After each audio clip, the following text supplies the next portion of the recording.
Good afternoon, everybody, and welcome to the Israel Brief. Can you believe it's Thursday already? I can't. The weeks just seem to fly. I'm Rivlin Marks, and I'm delighted to bring you the top stories from Israel every Monday to Thursday on this very platform, and also on our YouTube channel.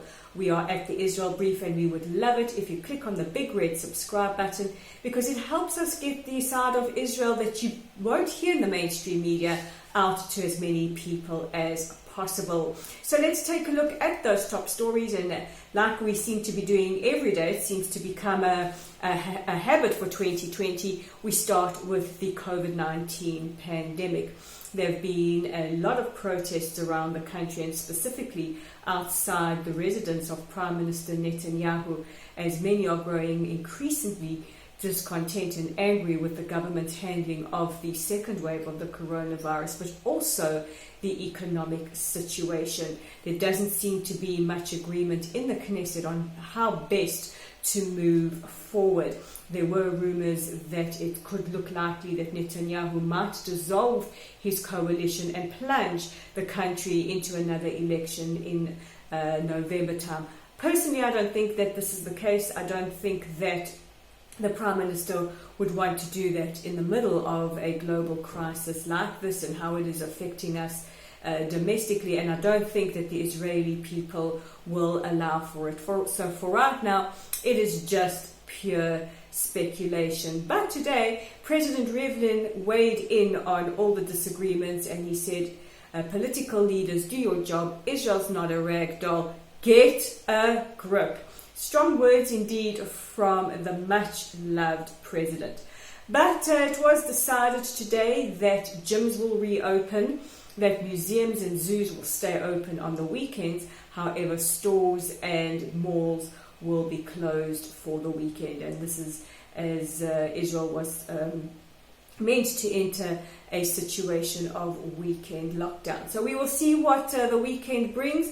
In the meantime, the numbers continue to be very, very high. We've had our second day of 2,000 infections in one day, and the Palestinian Authority also reporting their highest day of COVID-19 infections, with 596 people infected. So before we move on to the next story, let's take a look at those stats. Since the start of the pandemic, Israel has seen 56,748 people test positive for COVID-19. 433 people have died. At the moment, there are 32,755 people infected with COVID-19, 295 of them in serious condition, and 23,560 people have made full recovery. The situation in the north is getting slightly more tense, and the IDF announced earlier today that they have sent select infantry troops up to the north to bolster the northern command. This comes after the Hezbollah terror group threatened retaliation for one of their fighters killed in an alleged IDF raid into the area. And our final story, we have to say gracias to Spain, and my apologies to all Spanish speakers if my accent was diabolical, but we have to say a huge thank you to Spain. Spain becomes the latest country to adopt the IHRA definition of anti-Semitism. That's the International Holocaust Remembrance Alliance's definition of anti-Semitism, and the country has been part or a member state of IHRA since 2008. It's very, very important that countries adopt this definition, because levels of anti-Semitism, anti-Zionism are at an all-time high, and everything needs to be done while we are having conversations about social justice and equality. Everything needs to be done to fight anti-Semitism and to make sure that it is on the agenda as well. So those are the top stories making headlines as we approach the weekend. But don't forget that if you're looking for some reading material, we've got you covered.